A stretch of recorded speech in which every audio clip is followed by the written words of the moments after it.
heard me proclaim in the presence of many witnesses, and entrust them to reliable people who will be able to teach others also. Take the teachings you heard me proclaim in the presence of many witnesses, and entrust them to reliable people who will be able to teach others also. Take the teachings you heard me proclaim in the presence of many witnesses, and entrust them to reliable people who will be able to teach others also. Take the teachings you heard me proclaim in the presence of many witnesses, and entrust them to reliable people who will be able to teach others also. Second Timothy 2:2. Hallelujah, 2 Timothy 2:2. Praise the Lord. Second Timothy 2:2. You and me, let us proclaim the gospel. 2 Timothy 2:2. Hallelujah. Second Timothy 2:2. Praise the Lord. 2 Timothy 2:2. You and me, Let us proclaim the gospel of Jesus Christ. Take the teachings you heard me proclaim in the presence of many witnesses, and entrust them to reliable people who will be able to teach others also. take the teachings you heard me proclaim in the presence of many witnesses, and entrust them to reliable people who will be able to teach others also. Second Timothy 2:2. Hallelujah, 2 Timothy 2:2. Praise the Lord. Second Timothy 2:2. You and me, let us proclaim the gospel. 2 Timothy 2:2. Hallelujah. Second Timothy 2:2. Praise the Lord. 2 Timothy 2:2. You and me, Let us proclaim the gospel of Jesus Christ. The harvest is plenty, but the workers are few. As for me and my house, we will serve the Lord. We will serve the Lord.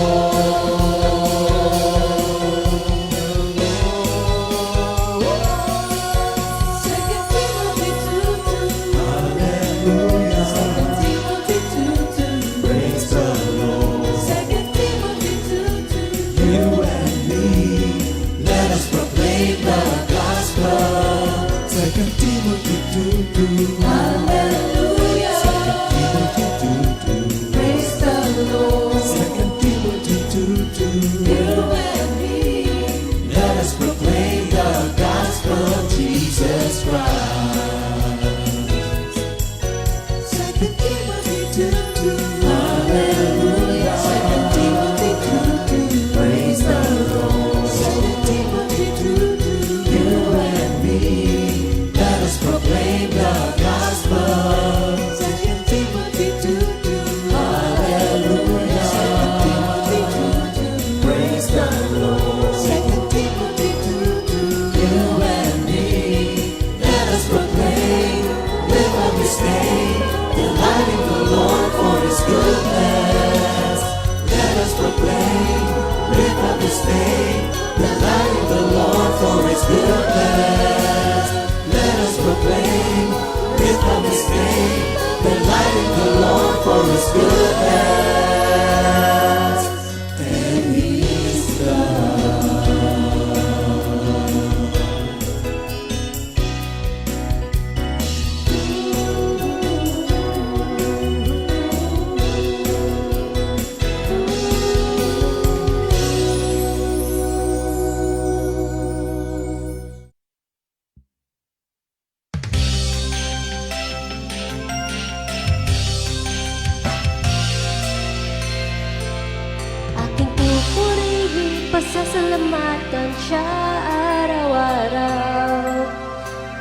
ako titigil ng pasasalamat magpakailanman. Kadakilaan mo, O Diyos, aking ihahayag. Sa lahat ng tao'y pagsisigawan ko kabutihan mo.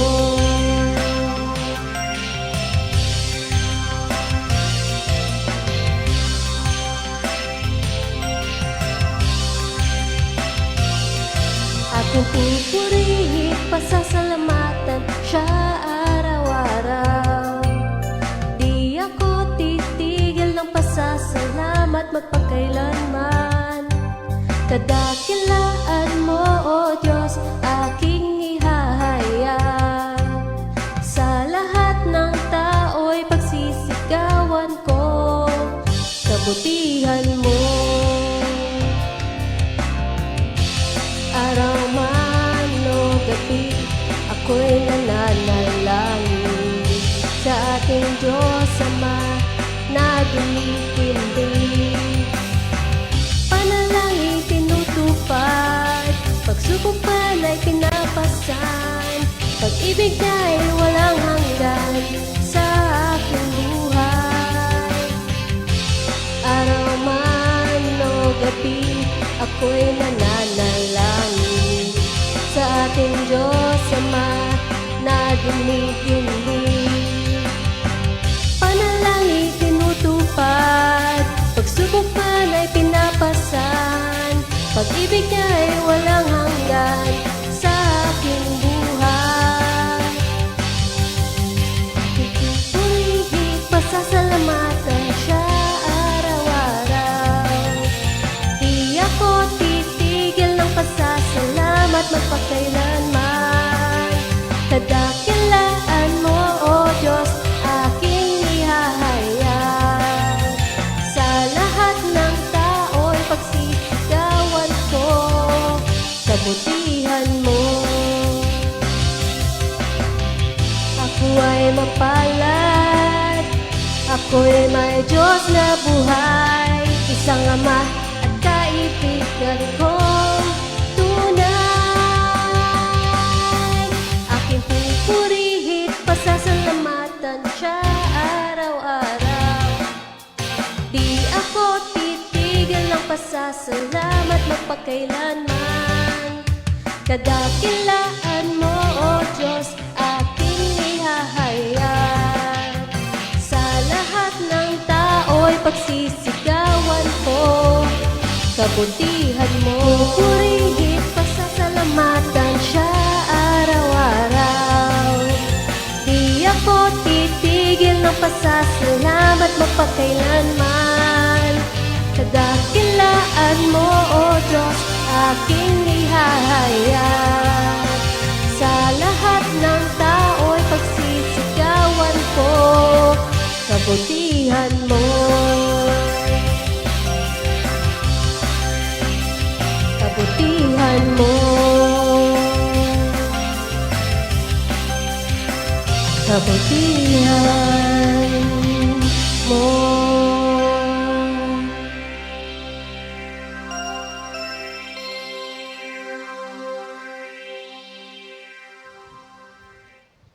Good morning, Jesus. Magandang umaga po sa ating lahat at sa lahat ng narito sa Worship Center. Yay! Good morning, Gising-gising. Comfy. Yeah, para sa lahat. So, magandang umaga po sa inyo mga kapatid at welcome muli sa ating pag-aaral. No? So, hindi lang po naman to para sa entertainment, no? Para sa ating pag-aaral. So, bago po tayo magsimula, manalangin na po tayo. O Lord, maraming po salamat sa umagang ito, sa malayang oras, sa pinagkaloob mo, Panginoon, upang kami ay magamit, Panginoon, aking kapatid na si Minister Ernie, O Lord. So we bow down before you, O God, na wala po kayong magagawa kung wala kayo. Sa oras na ito, kami po ay puspusin ang iyong karunungan upang ipaliwanag po namin ang pag-aaral na ito na mayroong kapangyarihan, may kalinawan, Panginoon. At ganoon din po ang mga nakikinig at nanonood sa oras na ito, Lord, na give them a listening ear, O God, upang mapakinggan ang iyong pagtuturo. Sa pangalan ni Jesus, Amen. Amen. Thank you, Lord. Ayan. So, basahin natin muna po yung ating verse Memory of the week. verse of the Oh, week. ayan. Ayan. 1 Corinthians 2 verse 5, that your faith should not be in the wisdom of man, but in the power of God. Tamang-tama ang topic natin. Sa Tagalog, unang Korinto 2:5, upang ang inyong pananampalataya ay masandig sa kapangyarihan ng Diyos at hindi sa karunungan ng tao. Amen. Thank you, amen. Lord. So, itong ating pag-aaral ay hindi naman kakaiba, pero sabi nga, a deeper understanding and meaning, ano ba itong ating pag-aaral. So, pero bago po tayo magpatuloy, no, awitin muna namin po ito isang awitin na inyo pong unawain yung pinakaliris. No? Napakatagal na po ng awiting ito, pero yung pong message ng awitin ay kailangan natin sa umagang ito. Amen. Thank you, Lord.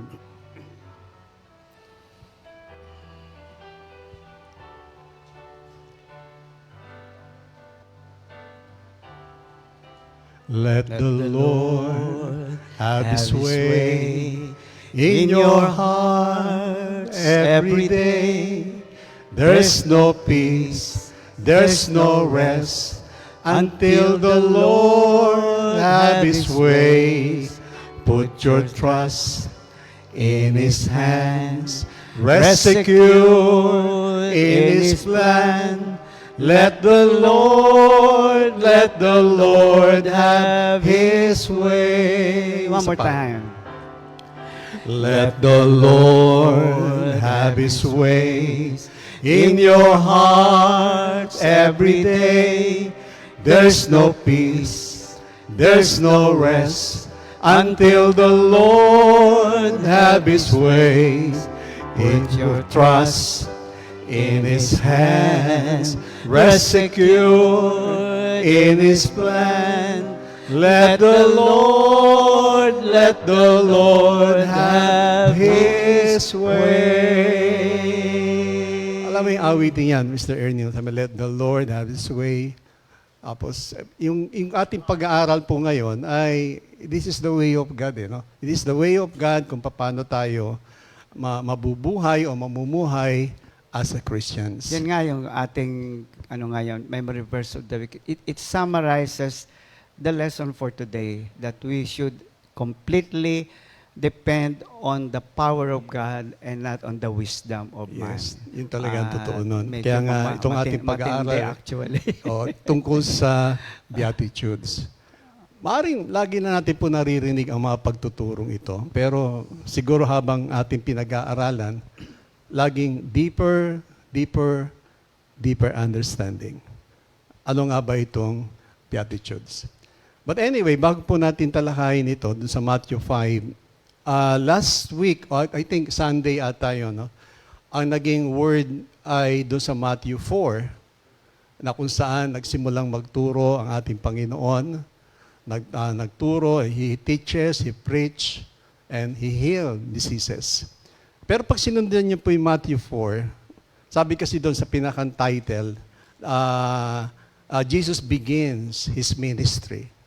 So nagsimula siya. Pero ang unang-una kasing tinuro kagad niya is repentance. So tapos yung repentance ngayon, yung pagtawag niya sa kanyang mga alagad, at ito ngayon, itong ating pag-aaral about Beatitudes. Pakita mo yung progression ng nagsimula sa kanyang pagtuturo. Ang unang namutawi sa kanyang labi na pagtuturo ay repentance. Yun ang entry point eh. Oo, yun ang simula eh. Yun ang pinakapundasyon nitong Beatitudes. Yes. So, ngayong maga po, marami kami na research si Minister Ernie at gusto namin i-share po ito sa inyo. At sabi ko nga po kanina, ang prayer natin, give us a listening ear. So, tengang makinig at unawain natin mabuti ano itong Beatitudes. Dagdag natin kanina, and a humble heart. Kasama yun dun eh. Hindi, kasama naman actually dun. Blessed are those who pure in the Matindi spirit, talaga. for they shall see God. So kasama po yan. But anyway, no, ito nga pong Sermon on the Mount o the Beatitudes sa Tagalog is Sermon sa Bundok.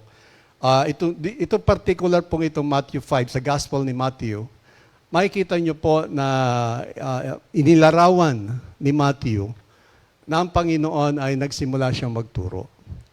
At ang kanyang pagtuturo ay nakakonsentrate doon sa ano yung gusto niyang iparating sa ating lahat. Bukod doon sa repentance, ang bungad kagad niya, ito na hagad Beatitudes eh. So ano yung gusto niyang ituro sa atin, at the same time, ano rin yung dapat ituro natin ngayon sa mga tao. So ibig sabihin, ito ang full concentration. Marami mga Bible scholar, though anonymous yung kanilang mga contribution, no, mga kailang sinabi, itong Sermon on the Mount, binigyan nila ng title, unang-unang doon sa akin na research, ay The Ordination Address to the 12. Pag nanawan yung ordination, itinalaga, di ba? Itatalaga. So ngayon, itong kanyang ordination of the 12, para bang itinalaga, sinasabi ng Panginoon, ito ang ituturo nyo. Amen. Isa pang Bible scholar, sabi niya, na ito'y tinawag na the compendium of Christ's doctrine. Compendium. Pag sinabing compendium, ito yung summary. Para bang lahat ng kanyang ituturo ay napapaloob dito sa Beatitudes. Parang sinabi mo, lahat ng gagawin mo, sasabihin mo in reference to the Dito lagi. Beatitude. Dito pupunta. Yes. Kaya nga, the compendium of Christ's doctrine. So, yung pagtuturo ng ating Panginoon ay nakasentro dito. Kahit na saan ka man pumunta, ang Beatitudes ang pinakapundasyon. Pinaka-central point ng Oo. lahat ng gagawin. Ngayon, hindi lamang yon, some Bible scholars tinawag na the Magna Carta of the Kingdom. So pag sinabing Magna Carta, ito ay isang legal document. Written, sinulat ito na ano yung dapat nating malaman kung paano tayo dapat mamuhay sa mundong ito. Kaya it's a legal document. Hindi lang basta ito isang papel, kundi a legal document na mismo ang Panginoon ang pinaka-author. Pag sinabi mong legal document, binding yan sa dalawang parties. Yes. Binding ito. So hindi pwedeng Yung isa ma-violate. lang. Hindi Hindi pwede pwede. i-violate. Kaya ito yan. Diyan tayo babagsak lahat. And some title then ay the Manifesto of the King. So, nabi ng ibang Bible, which means, pag sinabi manifesto, it is a prophetic call to restore the supremacy and sovereignty of Christ Yes. in a world and a church that has lost sight of Him. Pag tinignan mo nga po ngayon, maaari siguro early church noon, nawala dun sa true picture ng Christianity. Nawala. Agaya ng blessed are the pure in heart, they will see God. So makikita mo yung blessed are those who are peacemaker. Marami gawa na lang ng O gawa. iba naging troublemaker. Blessed are those who are troublemaker. So nawala yung yung essence or meaning ng Christianity. Kaya yung isang title, The Manifesto of the King, ito yon para maibalik yung kanyang supremacy and sovereignty sa mundo at the same time sa church. Tama. At pag tinignan mo, kung nagiging very, very observative po tayo, parang nawala nga eh. Parang hindi na ito ang manifesto eh. Makikita mo parang baliktad na ang nangyayari.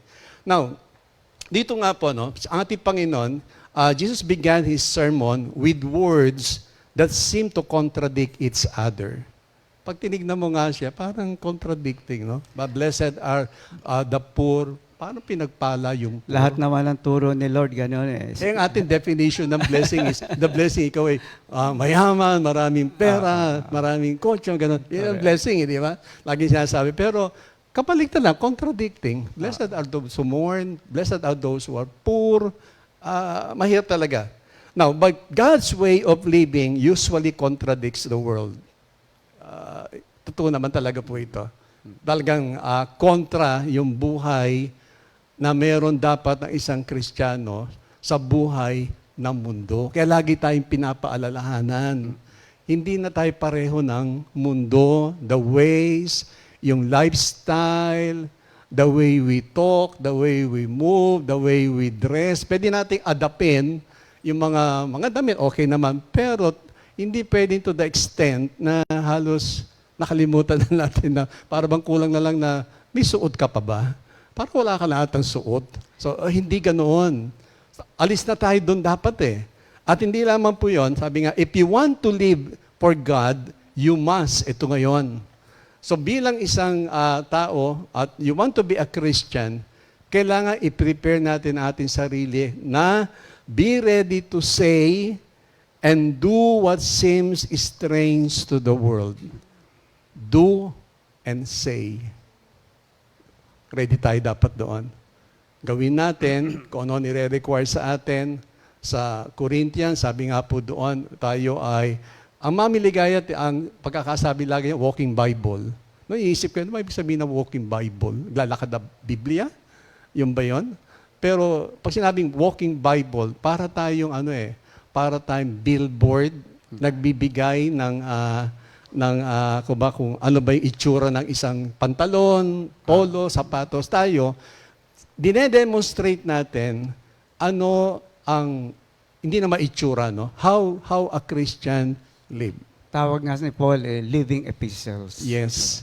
Hindi written in kung saan ba, kundi written in the heart. Kaya minsan nakakalungkot din. Minsan yung mga term na, ay, nakalimutan ko, Kristiyano ko. Hindi pwede. Public display ka nga eh. Public display in the sense, sa atin ang magiging batayan kung yayakapin nila ang Kristyanismo o hindi. Kailangan malaki ang difference ng Kristiyano at hindi Kristiyano. Hindi pwede sabihin pareho. Hindi po pareho. Secondly, you must be willing to give when others take. Pag sa mundo kasi, parang mas maganda yung take ka ng take eh. Di ba? Parang, kasi marami yan. Pero iba yung give. At natutunan ko ito lately na natatawa na lang sa ginawa ng Panginoon talaga yung ways niya. Na yung gusto mo ibigay, gusto mo lang pamigay. Parang alam ko yun. Ano gusto ko na ipamigay? Sabi ko, ba't ganun? Ba't dumating na ako sa point na, Sige na, kunin mo na lang. parang, okay lang sa akin. Para sabihin mo lang sa akin na ganito, okay lang. Gusto mo? Sige, sa'yo na. Dumating na ako sa point. Pero, alam mo, kaya ako natutuwa kay Lord, iniisip ko pa lang yun, nag-create si Lord ng situation. Okay. Nag-create siya ng situation. Yung aking dalawang anak, tumawag sa akin. Sabi niya, Pa, may problema kami dito sa parking, dito sa condo. Sabi ko, ano problema? Napakalaki ng bayarin. Tapos meron pang another na para bang pamaraan na they have to pay 250 pesos na para sa overnight. Sabi ko, salbahe naman yan, ganun. Sabi niya, ay Pa, kunin mo nga yung kotse rito. Dali mo dyan, gamitin mo, hindi naman namin nagagamit. Sabi ko, ba? Totoo? Sabi ko, totoo. Oo, kunin mo na. Kunin mo rito. Kasi tumataas ang bill, parang taxi. Actually, bago ko nakuha yung kotse, ay nagbayad kami ng 14,000. Just simply for the parking. Sabi ko, parking? 14,000? My God, ano yan?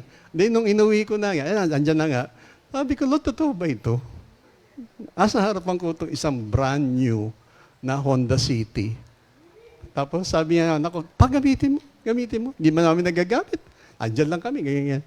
So, iniisip ko pa lang na ibenta yung sasakyan, maya-maya, pinalitan na ni Lord. So, yung alam niyo, yung giving, parang, sige. Para bang, kausapin mo lang ako. Kausapin mo ako. Ay, hindi lang ako kinakausap eh. Madali naman akong kausap eh. Pwede ko sabihin, sa'yo na. Bigyan mo na ako ng ganito. Para bang bigyan mo pang hamburger, sa'yo Pero na. pang kaibigan naman yung price, kaya okay lang. Parang, naisip ko ngayon, narating ko ba yung point na yun? Pinamimigay ko na lahat. Sing mo na lang, bayaran mo. Parang, wala na siyang value sa akin. Okay. Wala na. Para, okay lang. Parang, thank you Lord. Tapos, ito na, sa harap Thank you, mo na. Lord. Kaya nga, you must be willing to give it when others take, iba, take ng take, ay magbigay, madamot. Hindi pwede po yun. Now, isa pa, to love while others abuse. Maraming taong abusado. Ayaw nila yung pag-ibig. Iba yung sarap pagmahal eh. Sarap pagmahal mga kapatid eh. Pero bakit nga ba maraming tao mas gusto silang mang-abuso kaysa magmahal? Pang-apat, by giving up your own right in order to serve other people. Pag lahat tayo nag-demand ng right, hindi tayo matatapos. Kasi kahit naman ang pusa may right, ang aso may right. So sabi nga, if you want to embrace Christianity, kailangan mong i-give up yung right. Lahat tayo, actually, tinanggalan na ng right ni Lord eh. Lahat tayo tinanggalan. The moment na kinumit mo na ang sarili mo kay Lord, you have no longer right. Siya na meron ngayong at His own disposed na kung anong gusto niyang gawin. Now, so ang Beatitudes are code of ethics for disciples and standard for conduct for all believers. Code of ethics. Ito tayo, na huwag nating kalilimutan. Ito yung 8 Beatitudes. At kailangan, yan tayo. Amen. Pangalawa, they contrast kingdom values which is eternal and what is worldly values. Parang mas papahalaga na natin yung eternal. Lahat ng bagay temporary eh. Lahat ng bagay, wala namang hindi temporary. Pati nga yung buhay natin, temporary lang po dito eh. Meron talaga tayong time na itinaga ang Diyos para mag-stay tayo rito eh. So, lahat po yan, mga kapatid. Now, its Beatitudes, I tell us to be blessed. Ito nga yung sinasabing, which means more than happiness. So, pag tinignan natin yung the word bless, iba kasi yung pagkakaunawa ng maraming tao eh. Hinahanap nila yung material things, na bakit ako walang ganyan. Actually, yung blessing sinasabi po rito, ay merong kinalaman sa loob. Yung habi ko yung nararanasan ko na, tuwan-tuwa ako, sabi ko, saya-saya ko na, ay, may napasaya akong pamilya. Sabi ko, sana kung ano pa, ganito pa rin gagawin ko eh. Parang, wala ka na nga, parang wala kang attachment. Kapon din si Brother Bernie, sabi ko, meron akong sapatos dyan. Hindi ko naman ginagamit. Andyan lang. Gusto mo? Oo, bigay ko agad. Parang tuwan-tuwa rin ako sa kanya. May sapatos siya. Parang, nakakatuwa, no? Pag narating mo yung stage na yon, parang wala kang attachment sa lahat ng bagay. Kasi alam mo, ibabalik din sa'yo ni Lord yun eh. Kagaya nangyari nga po sa akin sa sasakyan na inisip ko pa lang, tapos maya-maya, eto na anak ko, iuwi mo. Parang tuwan-tuwa ako na dinadrive ko. Sarap mang i-drive ng brand new. Parang, tapos nalilito pa ako kasi dipindot. Ano ba pag pipindutin dito? Start ako ng start. Automated start. lahat. Yung pala, tatapakan pa yung brake bago we start. Sabi ko, tagal ko, pindot. Tapos nalilito na ako kakapindot dahil, siyempre, ang sasakyan ko manual eh. Ito iba, parang kulang na lang sabi mo, umandar ka. Andar talaga eh. Sabi ko yun, kakatuwa. So anyway, no, sabi nga, ang blessed means the experience of joy and hope independent of outward circumstances. Yung joy mo, hindi ito na-impluensya ng anumang bagay. It's an inner joy sa loob na masabi natin na pinagkaloob ng Diyos. Kasi it's a gift from God eh. Yung joy na is a gift from God. Kaya parang magandang matap natin talaga yung sinasabi niya. Pag natap mo yun, parang, no? Parang ka na iniintindi. Dahil alam mo, God is always there. God will always provide guidance, wisdom, and everything. Wala kayo naalala. Kasi nga, yun ang sinabi ng Panginoon. Amen. So, ibigay ko na po si Minister Ernie para talakayin niya yung first Beatitudes no? Sa Matthew chapter 5. Ayan, salamat, Pastor. Actually, nung pag-aralan ko to, hiyang-hiya naman ako. Parang, wow! I'm sure lahat tayo makaka-identify sa pagkukulang ng bawat. This is a very tall order, no? Not many Christians would even subscribe to it kung talagang titignan mo ang pamumuhay ng bawat isa. But anyway, diretso na muna ako sa ating pag-aaral. Kumuha ako ng iba-ibang version. Matthew 5:3, yung unang-una pong verse ng Beatitude ito. Blessed are the poor in spirit, for theirs is the kingdom of God. May nagtanong sa akin, oo nga, kawawa naman tayo. Sabi ko, mukhang hindi yan yung konsepto ng Matthew 5:3 na parang kawawa naman ang Kristiyano, laging naaapi, laging dahil sa pagsunod sa Diyos, may mga pagkukulang daw and everything. So, minsan yun ang konsepto eh. No? Kaya nauuwi sa self-pity minsan. No? Mateo 5:3, mas tinagalog ko, pinagpala ang mga taong walang inaasahan kundi ang Diyos. Yan yung 1 Corinthians 2:5. Mapalad ang taong, naalala ko tuloy si Abraham, sabi ni Lord sa kanya, I am your greatest possession. Ito po yung pinag-uusapan natin. Yung sinabi nga niyang kingship, no? The Godhead. acknowledging the Godhead of God because He is really our greatest possession at wala nang iba. Sa Amplified, para mas maliwanag pa, blessed or spiritually prosperous, yung sinasabi mo kanina, no? Happy, to be admired, dapat kainggitan, okay?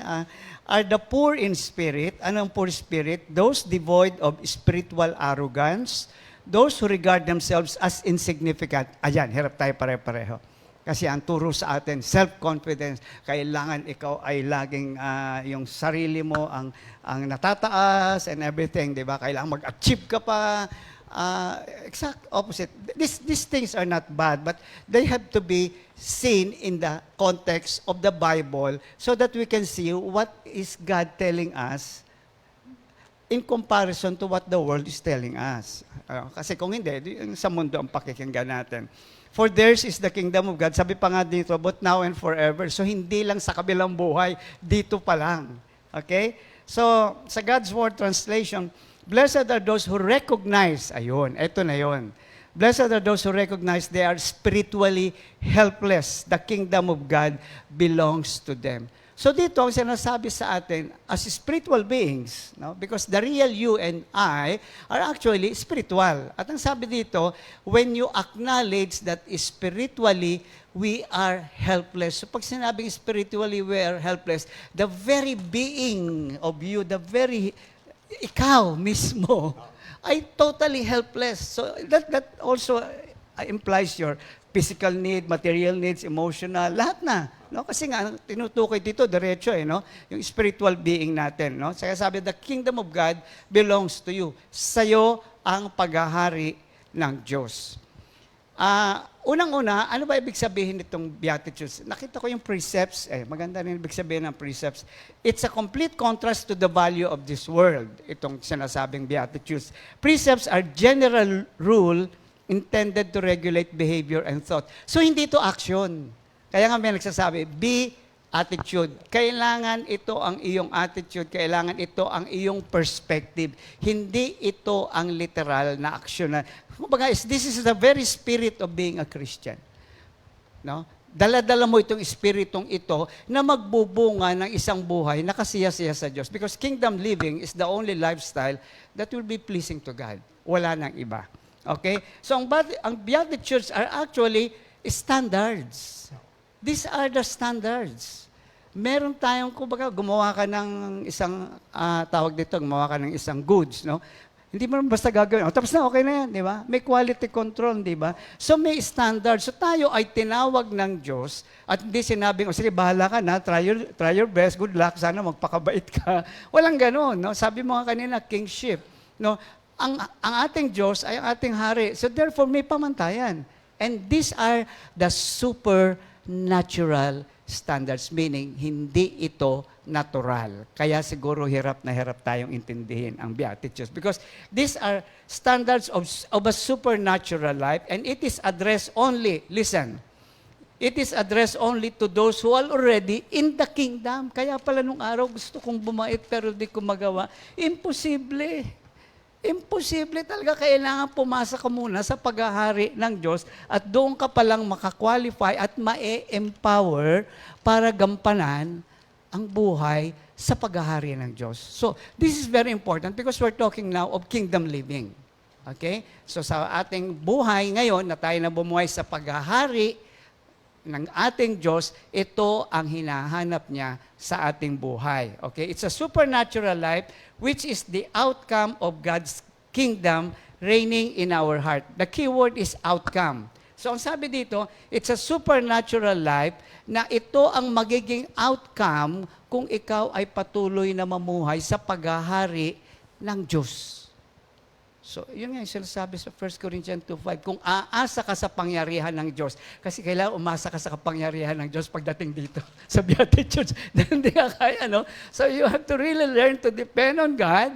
May kanta tayo mamaya dyan, para maunawaan natin at maabot natin yung tinatawag na kingdom living, which is the Beatitudes. Okay? So, sa Luke 17:20, 21, sabi nga, tinatanong, saan ba ang kaharian mo? Di ba? Saan ang kaharian ng Diyos? Sabi niya, the kingdom of God does not come with observation, nor will they say, see is here or see it's there, no?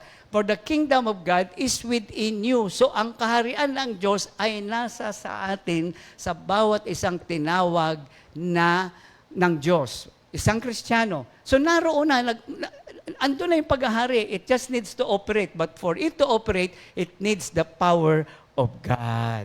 Kaya sabi kanina, hindi sa karunungan ng tao. Kaya nga ang dasal ng lahat ng Kristiyano, well, supposedly lahat ng Kristiyano nagdadasal nito. Matthew 6:10, Thy kingdom come, Thy will be done on earth as it is in heaven. Dahil dyan, hayaan mong maghari ang paghahari mo sa akin dito habang ako'y nasa lupa. At yun yung sinasabi mo kanina, upang mahayag ang iyong pagiging isang tinawag at pinili. No? So Beatitudes is the standard of God, God's kingdom living, and it is a tall order even for us Christians. Hindi madali. Kasi hindi, ang tinuro sa atin, actually, ang naturalesa ng tao, ano bang kasalanan ni Adan at ni Eva? Living independent of God. Kaya yung iba hindi makitang salbahay sila eh. Kasi, nagsisimba ako, nagdadasal ako. Pero yung buhay nila, that's the natural man. Always living independent. Lahat ng kasalanan natin is based on that. We always want to live independent of God, no? So this is a tall order for all of us. It's a big challenge. And thank God, it's a big reward if we really listen. Sabi ko nga kanina, nung nagdadasal siya, si pastor sabi ko, dagdag natin with humility. Kahit kami nagtuturo, kailangan ituro namin to with humility kasi kahit kami, hindi namin kaya to. Beatitudes are not actions but supernatural attitudes. So this is something that we have to learn first. Para bang sa sasakyan, kahit na anong ganda ng sasakyan, ang makina mo hindi maganda, ay siya, good luck. Kumbaga. So ito rin ang sinasabi, no? Kailangan maintindihan natin that this is something that is from within, sinasabi ni Pastor. It's not action but supernatural attitude and perspective that comes from within, meaning this is the outcome of God's reign. Okay? Which we need to subscribe to in order to have a life pleasing before God. So God is saying, you want to please me, you follow the Beatitudes. That's the key. Walang ibang susi akong ibinigay. Kaya nakakatuwa yung sinabi mo kanina. Sabi mo, inumpisahan ng repent. Di ba? So, entry point. Ito ngayon. Pinasok niya agad eh. Hindi na siya nagpaligoy-ligoy, kumbaga. No? So, it's a life in which His kingdom reigns. It's a life in which His kingdom reigns. Maraming Kristiyano parang bata. Masabi, Utoy, ano po yun ay? Pumunta ka sa tindahan. Opo, tumakbo. Pagdating sa tindahan, sabi niya, anong gagawin ko dito? Nakalimutan. Pagbalik niya, Nay, ano nga yung pabibili mo? Takbo ka kasi ng takbo. Hindi pa naririnig. Maraming Kristiyano po. Kasama na po siguro tayo doon. Ganon. Ay, Kristiyano na ako. Ay, sisimba ako, dadasal ako. Ay, ganito, ganyan. But you have not really heard the instruction. Kaya ang buhay ng ibang Kristiyano, magulo pa rin. Totoo yun. Kahit tayo minsan, yung tenga natin, no? Literal na bingi na, spiritually bingi pa. Now, it is the lifestyle, it's not the lifestyle of a rich and famous, but now, this is the definition of a humble person. Kaya hindi madali maging humble. Kasi, hindi natural sa atin yon. Kaya ang una niyang binigay, ang unang-una niyang binigay, eto, kailangan maging humble ka. Hanggat hindi mo natututunan ang magpakumbaba, yung mga susunod na verses, wala kang maintindihan daw. Okay? So, ang ginamit na salita ay pitokos, no? P-T-O-C-H-O-S, which means poor. Now, it's not the ordinary poverty, it is abject poverty. Sa Tagalog, nuknukan sa kahirapan. Talagang wala na, talagang bagsak na, no? Recognizing, this is the meaning of poor in spirit now.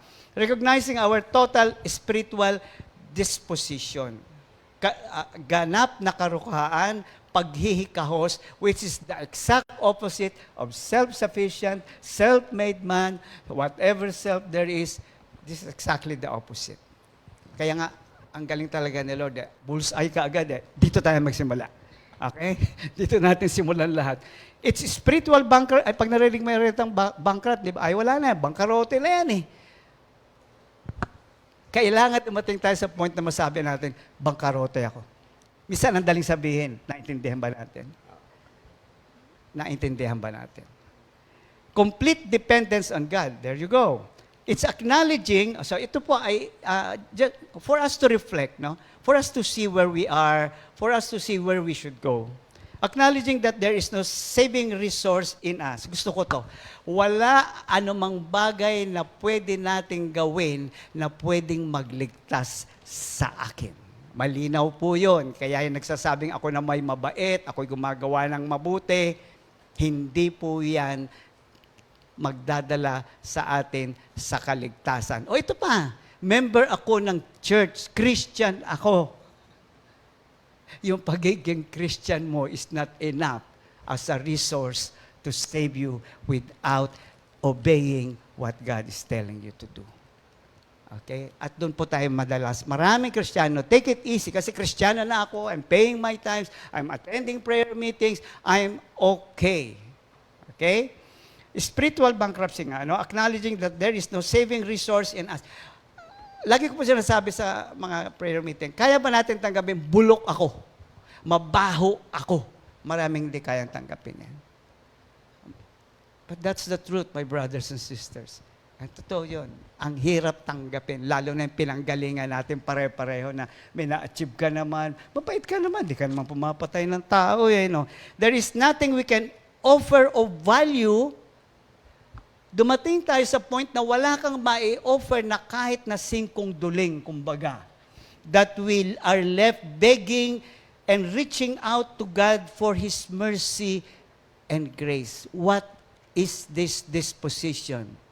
It's a disposition of desperation. Ang taong desperado, gagawa ng kahit na. Sa mundo yun. Pero sa atin, pag dumating ka sa lugar na ikaw ay desperado, wala kang gagawin kung hindi humingi ng habag at pagpapala ng Diyos. Biyaya ng Diyos. Kagandahang loob ng Diyos para sa iyong sa. At lagi mo nakikita ito. Again, this is the Spirit. No? We're now talking of the Spirit that wherein God is reigning in that person. You see this every day. You feel this every day. You are aware of this every day. He does not see himself as better than others. Alam na natin yan sa Luke 18:11-12, di ba? Sabi nung Pariseo, ayun na nga, no? Marami na akong nagawa, marami na akong naitulong. At dumadating sa point na binigyan na niya ng karapatan ng sarili niya na magturo na sa ibang tao. Now, as of someone who is poor in spirit, they see Christ's blood and righteousness not only as an eternal favor, but a daily favor. So ito nga'y nabubuhay tayo sa awa at grasya ng Diyos. So lagi niyang nakikita ang habag ng Diyos, lagi niyang nakikita ang katwiran na nasa Kanya na galing sa Diyos. Nabanggit mo yung katwiran. Totoo yun. Di ba? Pag may katwiran ka, ipaglaban mo. Sa mundo, pag hindi mo pinaglaban, duwag ka. No? So, people will never, in fact, even us Christians sometimes do not understand this. Pag nalagay ka sa desperate situation, ay, nako kapatid. Totoo yan. Kahit Kristiyano na, pagka matindi na ang labanan, ang unang kinakalimutan ay ang Matthew 5:3. Nakalimutan ng umasa sa Diyos. 1 Timothy 1:15, totoo ang pahayag na ito at dapat paniwalaan ng lahat. Si Kristo Jesus ay dumating sa sanlibutan upang iligtas ang mga makasalanan. At ang sabi ni Paul, tuwan-tuwa ako sa sabi ni Paul, at ako ang pinakamasama sa kanilang lahat. God is inviting us to this kind of spiritual truth in our, not to put us down, okay? Siguro naman naintindihan na natin itong sinasabi na, hindi para ibaba ang sarili, para warakin ang no, it takes humility to see na wala na akong aasahan dahil itong bagong buhay na ito ay galing sa'yo. Ikaw nagbigay nito at dahil dito, hindi ko na pwedeng pakialaman ito because I have nothing to add to it. I cannot add anything to it. You have to do it for me. And it takes humility to do that. Kaya minsan pinapahiya tayo ng Diyos, di ba? Minsan we're pushed against the wall for us to realize, Sabihin nila, ikaw pa rin ba? Doon. Sige ho, mali. Kayo na ho. Ito yun eh. Okay? It does not exalt himself and always lowly in his own eyes. Ito pa. Ano ba yan? Magkaka-inferiority complex ako? Hindi. It's the reality of who you are and the reality of the God who is reigning in you. Paano ka magiging kawawa ang Diyos nang may hawak sa'yo? Sagot ka ng Diyos. Hindi ka kawawa. Pero ang nakikita mo ay ang iyong kawalan na na gawing maganda ang buhay na binigay sa iyo ng Diyos. Kasi Diyos lang ang pwede magpaganda niyan. Alisin natin yung ilusyon na meron akong pwedeng idagdag dito na makita, ayan, mas dadagdag pa natin. Ito pa maganda. Even considered insignificant by others, he sees it as God's will that he is allowed to suffer, to share in God's suffering. Ito pa, minsan sabi, kayo mga Kristiyano, masokista kayo eh. Bakit? Gusto nyong nasasaktan? Ay, totoo naman, pag di ka nag-ingat, para bang, ito nangyayari sa... na pupunta sa self-pity. Okay? So ito siya nasabi dito is, we realize our sinfulness and it becomes a privilege for a humble person for him to share in the suffering of Christ. Malalim po yun. Kailangan ng reflection doon. At iiwanan ko sa inyo na tignan niyo po yun. Okay? So, ang result is not self-pity. Alam niyo ang result nito, itong sinasabi ni Paul? Kabanalan. Maraming tao ang nagsasuffer, but they turn out to be bitter people. Ako na lang ang suffer, ako na lang ang sakripisyo, ako na nga lahat dito eh. Ako na nga gawa ng gawa eh. So yung suffering mo, yung sacrifice mo, ay hindi ka dinala sa kabanalan. Dinala ka sa kapaitan because truly, in this world, not everybody will clap their hands for you. Not everybody will recognize your effort. But that's where holiness comes in. When you have only an audience of one. When your only audience is God, you will smile and be happy that you are pleasing your God. Hindi ho madali ito. Philippians 3:10, ang tanging hangarin ko ngayon ay lubusang makilala si Kristo, maranasan ng kapangyarihan ng kita niyo, maranasan ng kapangyarihan ng kanyang muling pagkabuhay, makibahagi sa kanyang mga paghihirap at maging katulad niya sa kanyang kamatayan.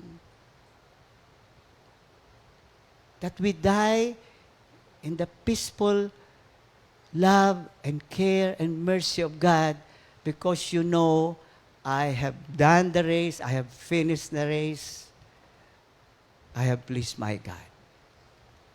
Buhay ka pa, alam mo ang destinasyon ng buhay mo. He will never doubt that you are heaven-bound. But if you're still doubting that you're heaven-bound, minsan palangit ka, minsan nasa impyerno ka, kapatid, look at this. Because you will come to a point wherein you know, not here, but here, you know and you know that you are heaven-bound. He finds man's compliment as a distraction. Sa kompi, pinuri mo, sasabihin siya, narinig ko, sinabi rin ni Satanas sa akin. Naalala niyo nung araw, di ba? That's it. Sa'yo, parang, brother, parang ka-plastikan. Totoo yun. Parang kung hindi kasi totoo, plastic talaga ang dating. Pero kung dadating ka sa ganitong point, hindi mo sinasabi na, huwag niyo na akong purihin. Hindi yun eh. Kung you don't give that much emphasis because you don't want to lose your focus. Mahirap pong pumukus sa Diyos. Yan ang buhay natin hanggang sa matapos ay pumukus sa Diyos kasi madalas pupokus. Paglabas lang natin dito sa focus, pupokus ka na naman sa sarili mo eh. Aminin man natin o hindi.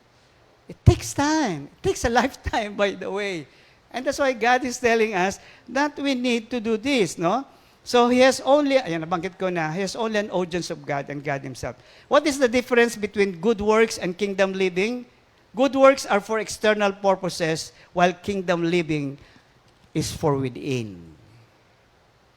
Good works is for me to see I have done a good work. Good works is for people to see, being used by God. But being poor in the Spirit is something that is happening within. Kaya ano pa nangyayari sa labas, kaya ano pang bagyong nangyayari sa iyo sa labas, there is such peace in your heart because you know and you know that the kingdom of God is active within you. We need to see that. We speak better. Eto, maganda sinabi. Ginawa ko kay Ria. Ang ganda. This is connected. We speak better when we are dead in Christ, when we are alive to self. There you go. There's the poor in spirit. God speaks better through us when we are dead to ourselves. Walang gustong umaten ng kanyang sariling burol. Wala. Kaya nga ang sabi ng Old Testament, itali mo, baka tumakbo, itali mo yung sakripisyo sa altar. Para pag yan in-offer, wag tumakbo. Bakit? Ayaw niyan mamatay. May nakuha rin po ako, binigay na insight. It is the poverty of man's spirit that brings riches to his soul. It is our very poverty that will bring riches to our soul. And we need to see this. And for some Christians, we need to see this before it's too late. Thank you, Lord, sa mga pagtuturong. Ako po na-amaze. And I thank God for Pastor na dumating tayo sa point ng Beatitudes. Wake-up call sa ating lahat ito. Okay? And how do we best practice this? Nagbigay lang po ako ng isa. Marami, pero I feel this is the most important way by which we could actually practice the poor in spirit. By developing a deep sense of God's awareness by a prayerful life. Nothing beats a prayerful person. Nothing beats a prayerful and obedient person. You know why? Because when you are praying, you are always focusing on the source. You are focusing on the God who will accomplish all of these things that He wants to happen by His own purposes in your life. When you focus on God, you stop focusing on yourself. It diverts us from ourselves and on the majesty of our God. Alam mo yon, you're always in the attitude of, oh, wow, wow, wow. Di ba, pag nanonood ka ng fireworks, nakakalimutan mo, nagugutom ka na. Kanina ka pa nakatayo para manood, naghintay ka. Ang naalala, wow, ang ganda, wow, palakpakan. Di ba, yung New Year, doon kami sa BGC, kahit nagabi na, pagod ka na, but because you're so focused on the beauty of the fireworks, nakalimutan mo lahat. Ito yun eh. And by the way, praying is not just opening your mouth. Praying is listening. When you're listening, you are praying. Why? Because God is communicating something beautiful in your heart. It's beyond knowledge. It's beyond experience. It's pure spirit. Something that all of us need to go through and experience if we are to develop the poor in spirit. It gives us a deeper sense of being in need. It gives us a sense of being always in need. I am a needy person. And yet offer the riches of heaven. Kitang-kita natin ang ating karukhaan, pero kitang-kita rin natin ang yaman ng Diyos na patuloy na inaalok sa atin. Hindi mo makikita yan pag hindi ka nakapokus sa Diyos. Iba ang focus natin, iba ang gusto natin. Pero pag nananalangin ka, hindi mo lang makikita ang Diyos. Makikita mo ang yaman ng Diyos na inihahain sa atin. Bakit? Sapagkat ang kaharian niya ay nasa atin. Sino bang payayamanin ng Diyos? Eh, di kaharian niya. Prayer is not, listen, prayer is not convincing ourselves that God is working through us. Ay, God is working through. Ay, God is working through. No. Prayer is not convincing ourselves that God is working through us, but God convincing us that it is His work and not ours. Wala kang pwedeng ang kinukumbinsi tayo ng Diyos. Ernesto, hindi ikaw yan.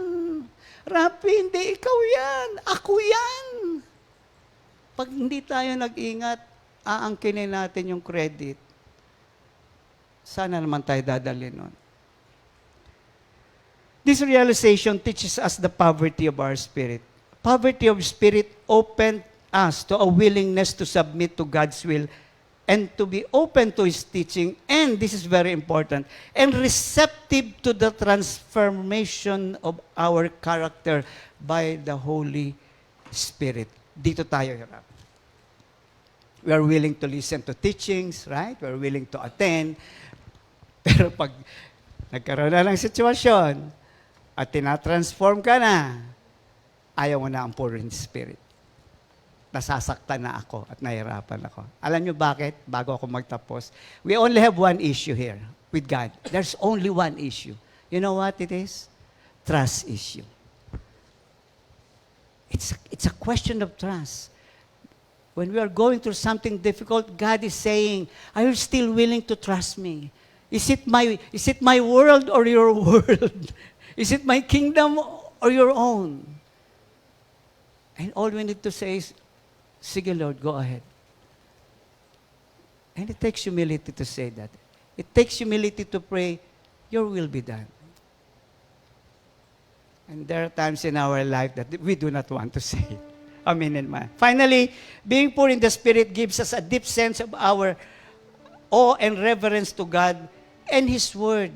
Alam niyo, panghuli kong verse, yung mama, sinong mama? Yung tax collector. Listen to His words. Samantala ang maniningil ng buwis na may nakatayo sa malayo at di man lang makatingin sa langit, dinadagukan niya ang kanyang dibdib at sinasabi, O Diyos, mahabag po kayo sa akin na isang makasalanan. In Jesus' name, Amen. Thank you, Lord. Actually po, ang Beatitudes kasi, learn to listen and learn to respond. Makikinig ka eh. Yun lang dapat tumalas sa atin eh. Yung a listening ear, mag-respond ka, at pag nag-respond ka doon, makikita mo yung result ng pag-respond mo. Amen. So mag-break muna po tayo. Batiin natin muna po ang mga may kaarawan sa araw na ito. Well, ayan. So, itong araw pong ito, May 9, may birthday ay si Brother Darwin. Yehey! Happy birthday. Sister Nika Carion sa Los Los Baños. Brother Jerome Urubia, anak ni Sister Tere. And Sister Tina Orlina. Anak ni Brother Jerry. Ayan. And happy anniversary kay Brother Juan and Sister Bergie Alamag. Brother Robert and Sister Grace Marquez. So happy birthday and happy anniversary. Brother Bong.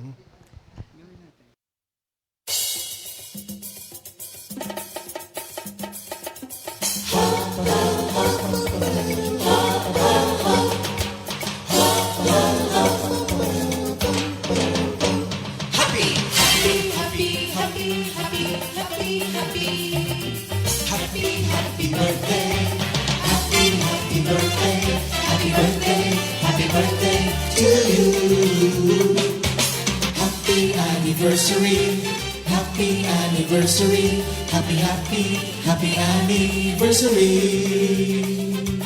Happy anniversary. May the good Lord bless you, may the Lord's light shine upon you.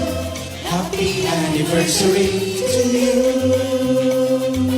Happy, happy birthday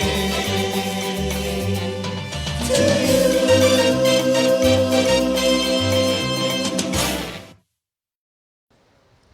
happy birthday and happy anniversary. Announcement lang po. Unang-una po, baka ho kayo nakaiwan ng susi ng sasakyan dito sa Confil Center, baka nung Sunday. Last Sunday. O yung nag-record, whatever. Narito po at kunin nyo na lang kay Brother Boot siguro. No? Ayan, yung sino po nakaiwan ng susi. Announcement po, LSS, naku, sa Sabado na po pareho ito.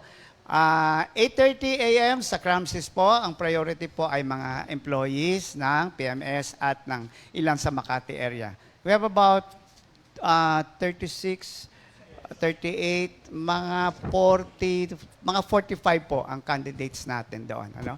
LSS din po sa May 11 din sa Terra Resort Barangay Columbitin, Kuya po Nueva Ecija Outreach. Kasama po ang Tarlac, ito po'y Paniki at Kapas at Bulacan. Ang LSS po ay para lamang sa mga miyembro na regular nang umaattend ng prayer meeting at fellowship.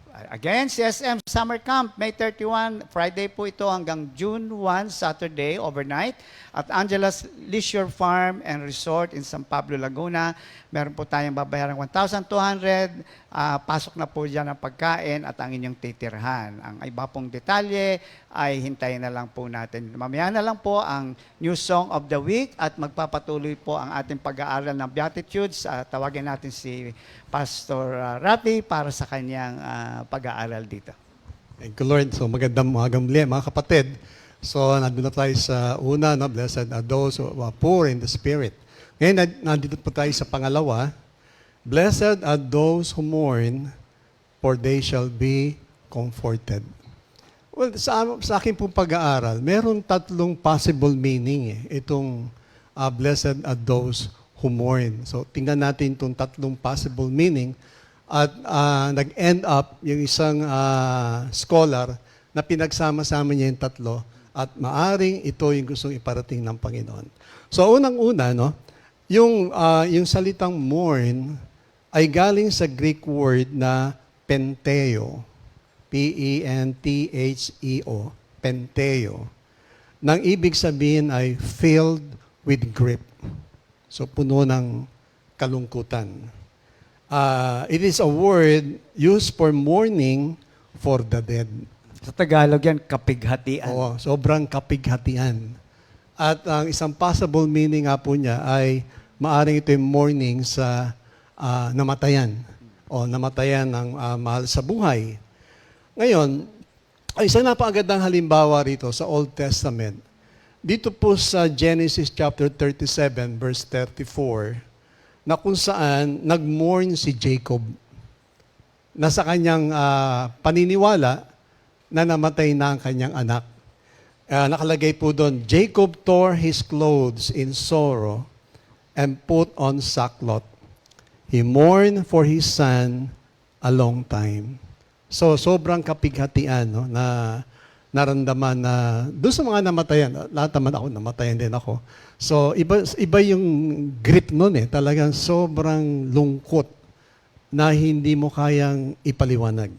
Like na it is a kind of grief which takes such a hold on a man that cannot be hid. Yung time na yun, hindi ko may tago yung aking lungkot eh. Kasi pag fellowship, lalo pag kumanta na yung Sisters of Faith, lumalabas ako doon eh. Tapos maraming instances talaga na hindi maitago. Hindi pwede sabihin, I rejoice. Hindi mo maitago. Talagang mapapansin ng kapaligiran na may sobrang lungkot. Hindi lamang po yun. It is the sorrow which brings the unrestrainable tears to the eye. Yung bang, minsan nakaupo ka lang, maluluha ka, dahil sa bigla mo maalala. At normal naman yun, nararanasan ng kahit sinong tao. Pag biglang naalala mo ang mga situation, nakaupo ka lang, maluluha ka ng hindi mo rin maipaliwanag. Why? Kasi nga, merong inner grief sa loob ng katawan eh. So, itong sorrow na ito, na isang possible meaning, sorrow can do two things for us. One, it can show us the essential kindness of our fellow man. So, lahat naman ng tao, kapag alam na merong pinagdaraanan, iba-iba yung iba-iba yung response. A tap on the shoulder, tatapin ka lang, ganun lang. Iba naman, kakausapin ka. Iba naman, maraming iba't ibang paraan na comfort na mararamdaman mo sa iyong kapwa kung sakali na maranasan. And secondly, it can show us the comfort and the compassion of God.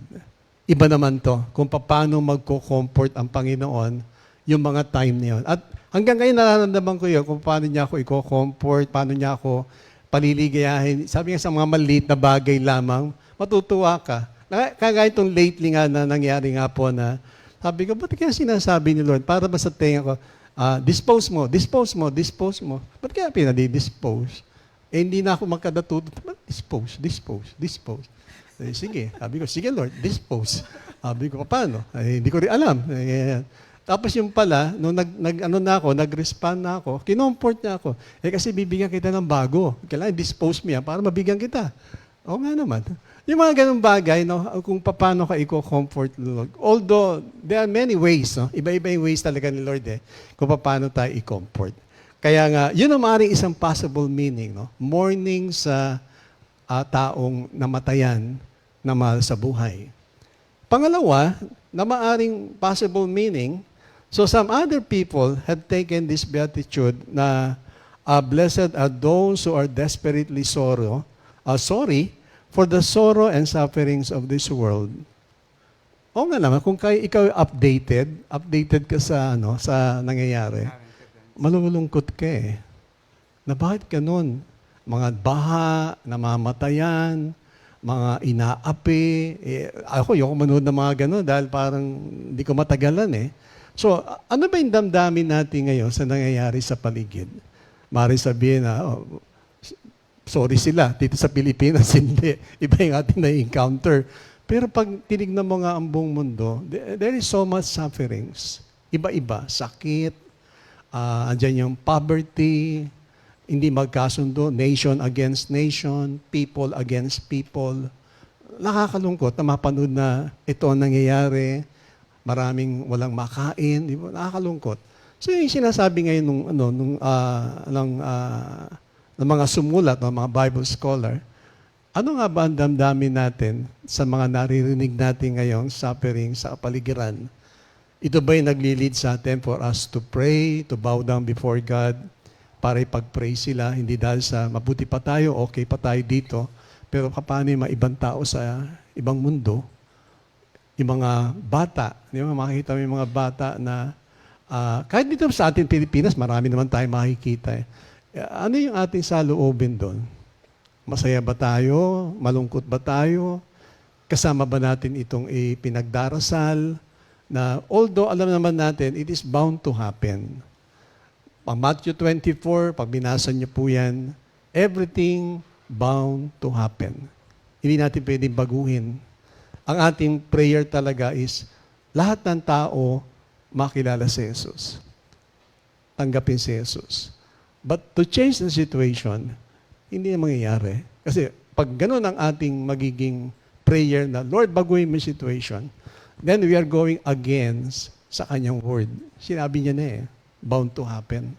So tayo ngayon, maging very, very prayerful tayo na makilala si Lord. Kaya nga tayo, ang ating commission is take the teachings that you heard me proclaim in the presence of many witnesses and entrust them to reliable people who will be able to teach others also. Yun tayo. Para bang grab every opportunity to share them the good news, the gospel of Christ, that there is always hope, there is always joy, laging may pag-asa.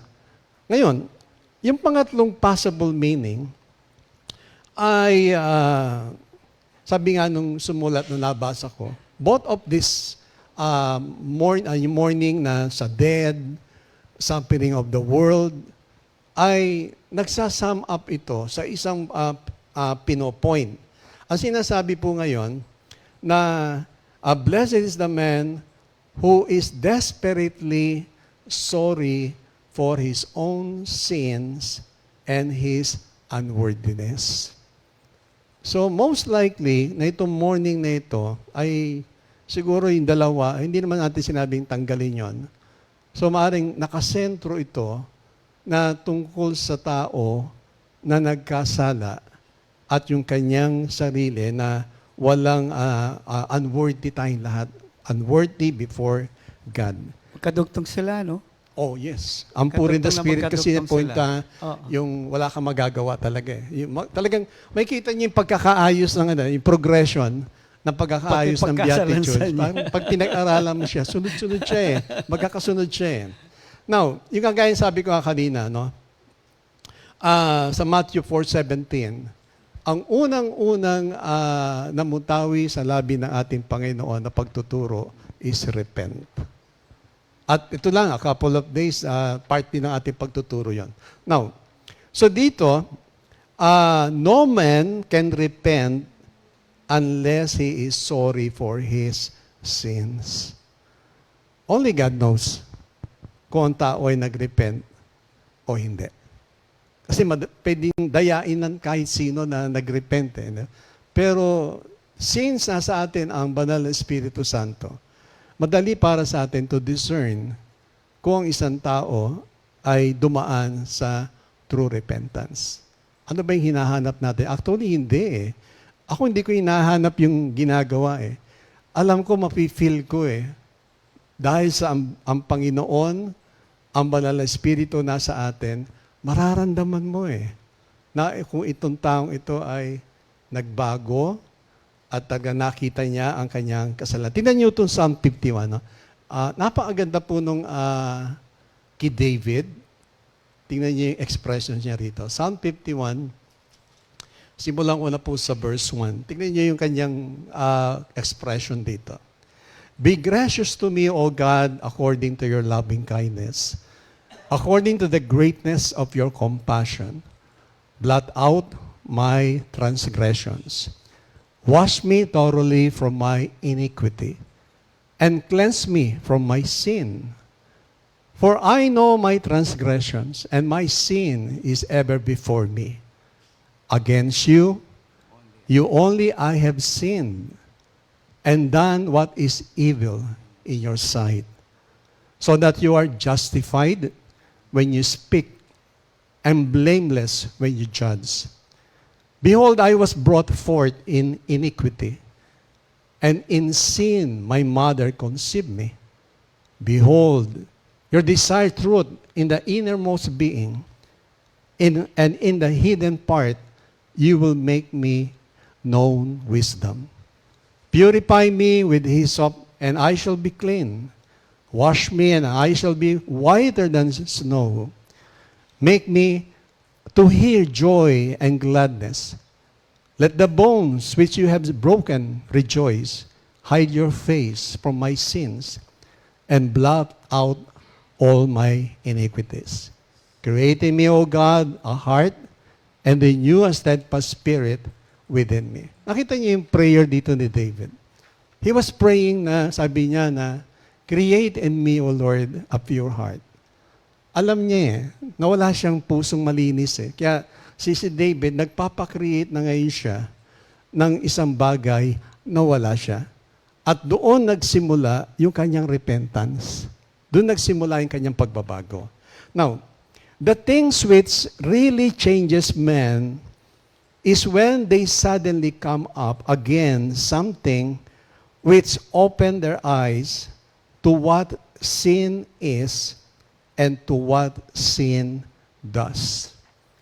Yun ang mahalaga eh. Agay kay David, akita niya eh, na nagkasala siya, kaya sabi niya, bring back the joy of my salvation. Nawala yung joy eh. Nawala eh. Kaya binuksan ng Panginoon ang kanyang mata para makita niya, ano itong kasalanan. Ganon din tayo mga kapatid. Not until na maintindihan natin, ano nga ba ang sin? Ang kasalanan, yan ang nagdala sa ating Panginoon sa cross. Yan ang nagdala. At kailangan makita din natin, ano ang magiging result ng sin once committed? Oo. Ano ang result? Alam mo yung, kanya may nabasa nga ako sa Psalm ni David, I just forgot where. Sabi niya, love God and hate sin. Yes. Hindi pwedeng, I love God, but I continue to love sinning. Yes. They are exact poles, kumbaga, north and south Yun ang dahilan pole. kung bakit ang kasalanan pabalik-balik. Hindi natin nakikita na, ano nga ba itong sin na ito? Tandaan natin, ito ang nag-cause na mawala sa paradise si Adam and Eve because of disobedience. At dahil sa kanilang pag-disobey, nag-suffer ang lahat. And up to now. Pero salamat dumating ating Panginoon. Kaya nga, kailangan makita natin, ano itong sin na ito? At ano ang pwedeng gawin nito sa buhay ng isang tao? Na alam niyo po ba, na sin can take the loveliest life in all the world and smash it on the cross. Totoo How yun. true. Once committed, How true. mawawala lahat. Wala lahat. Para bang, kaya di sabi yan, do not cast me from your presence. Kasi once committed ang sin, parang pakiramdam mo, cast out ka na eh. Dahil ikaw mismo, alam mo eh. Kaya lang, yung nga, hindi natin dinidil ang sin ng ganun ka-serious. Kaya pabalik-balik. You have to hate it. Hindi- You have to come to the point na you are Hindi lang hating talaga, sin. you have to hate Hindi it. lang, ay, Talagang, mali talagang ito, ano mo to. kasalanan. Hindi, talagang galit ka na. Isusumpa mo ito. Susumpa mo ito. Alam mo na eh, once committed, ano magagawa nito sa buhay mo? Sirain ka. O, sa akin niya, lahat ng maganda. Magandang samahan, maring sa mag-asawa, yung relationship sa brothers and sisters, mabe-break ito. And most especially your relationship with God, magsasuffer ang spiritual life Yeah, mo. lahat actually, affected yun. Affected yun. Maganda yung talagang, alam mo na before God and before man. Kaya nga, lagi kong sinasabi na, alam mo, napakahalaga kasi integrity eh. Ang labanan dyan, integridad eh. Para bang, sino ba paniniwalaan mo?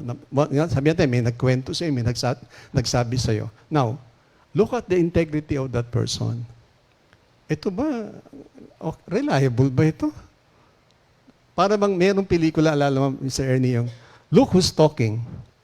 Alala mo, may pelikula nun eh. Look Who's Talking. Kailan mabilis tayo doon na sino itong nagsasalitang ito? Capable ba siya? Ang kanya bang integrity ay talagang beyond talaga? Beyond question. Oo. Kaya nga, pinapaalala lagi sa atin na we have to understand what is sin is at ano ang nagagawa nito sa buhay mo. Hindi mo na siya babalikan eh. Dahil alam mo na, napahiya ako dahil dyan. Ako'y na ganito, na ganyan, na ganoon, nasira ang aking buhay. Then, why repeat it? Why? Because babalikan na naman doon sa una, hindi mo naintindihan ang sin. Kaya pag kumatok na naman siya, welcome mo na naman. Wow, welcome sin. Ito na naman. Ulit na naman yon. Ang nakakalungkot doon, doon sa Matthew, the Gospel of Matthew, take the witnesses, kung di pa rin nakinig, then treat him as a Gentile. Parang wala ka na. Kaya nga tayo nire-remind. Now, kaya nga yung meaning ng itong tatlong beatitudes na ito, pag pinagsama-sama mo siya, is blessed is the man whose heart is broken for the world's suffering and for his own sin. For out of his sorrow, he will find the joy of God. Iba yung joy eh. Ang hirap ipaliwanag. Out of his sorrow, he will find, again, contrast yun, di ba? Out of his sorrow, he will find the joy of God. Ang hirap Sorrow ipaliwanag for sin, yung no? tinatawag na inner joy. Hindi mo pwedeng dayain to eh. Hindi mo pwedeng dayain to na, meron akong inner joy, meron akong peace. Ewan ko. Basta alam, ang hirap niya ipaliwanag, pero yung sinasabi na ang blessed is more than happiness. Happiness na ino-offer na world, more pa doon, more pa. Para bang, wala ka nang dinidesire kundi more of God. More of God. Parang masarap yung alam mo ang Lord nasa iyo, alam mo na nakikinig sa sayo, alam mo, naririnig mo ang tinig mo, at pag nag-respond ka, ang sarap ng pakiramdam. Kaya nga, pinag-aaralan natin ito mga kapatid for us to be reminded. Baka nakakalimutan na natin. Kaya nga isa doon sa meaning nung the manifesto of the king, para mabalik yung supremacy, the sovereignty of God sa mundong ito, as well as sa church na nawala na sa kanilang paningin, nawala na. Amen. Kaya nga mga kapatid, no? Well, napakagandang balik-balikan ito at balikan niyo po ito. Blessed are those who are poor in the spirit, meaning makita mo yung unworthiness na wala tayong magagawa without God. And here comes the blessed are those who mourn. Well, mourning like a dead, taong namatayan, pero most likely, blessed are those na talagang desperately sorry for what He has done.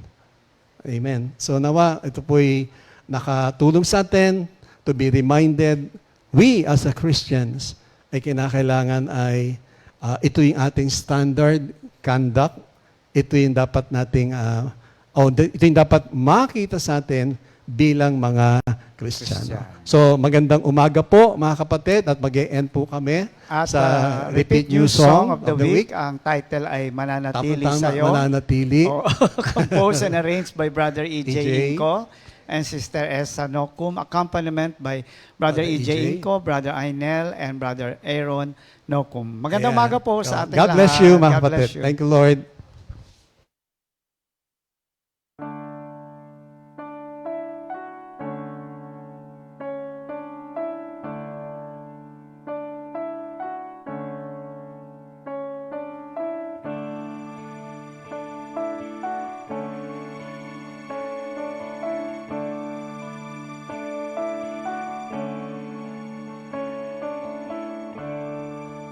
Di ko man maintindihan, wala man akong kakayanan sa piling mo. Ako'y mananahan sa'yo, O Diyos, payapa ang isipan.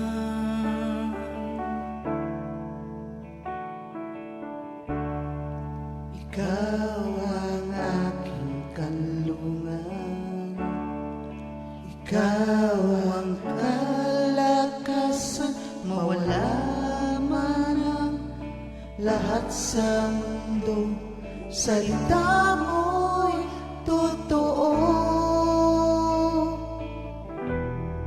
Panghawakan ang pangako mo,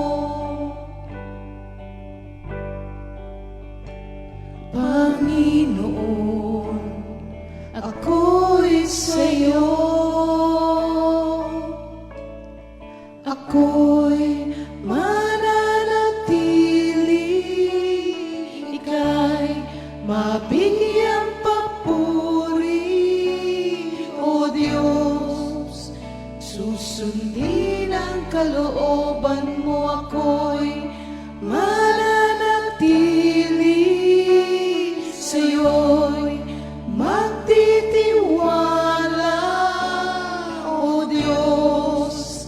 Sambahin ang pangalan mo, ako'y mananatili sa'yo.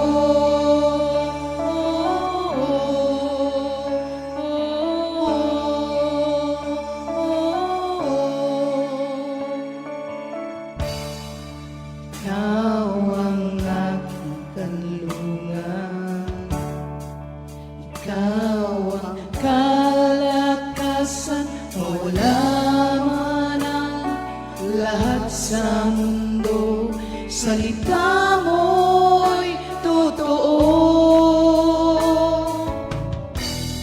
Panghawakan ang pangako mo,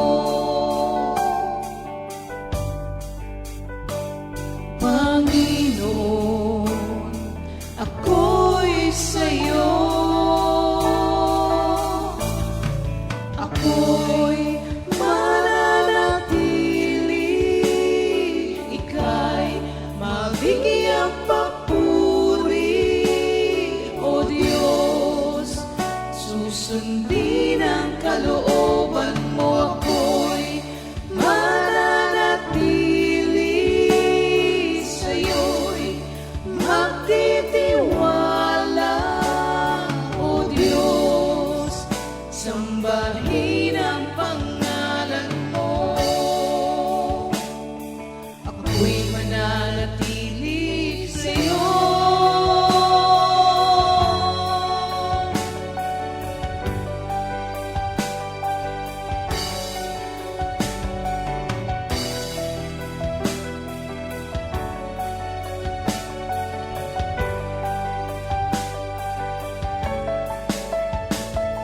Ang iyong salita'y puno ng pag-asa, sa iyong mga pangako Ako'y umaasa, palaging sapat.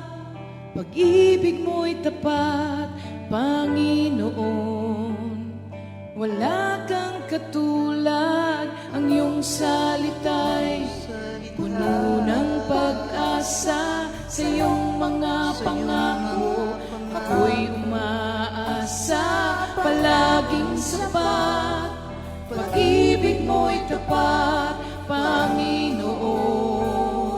Wala kang katulad, ang iyong salita'y puno ng pag-asa. Sa iyong mga pangako, ako'y umaasa, palaging sapat.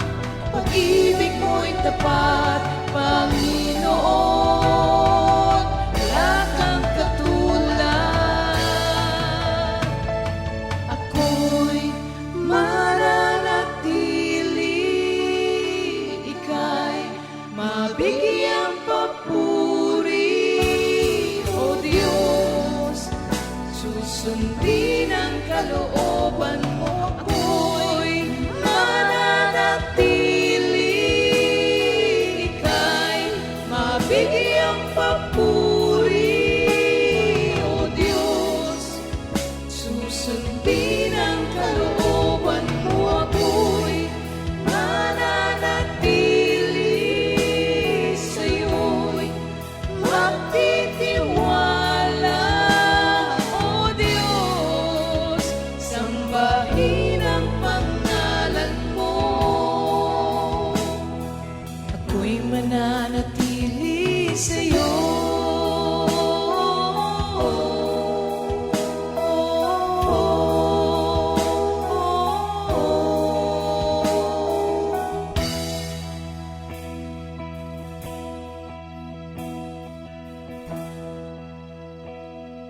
Ako'y mananatili sa'yo.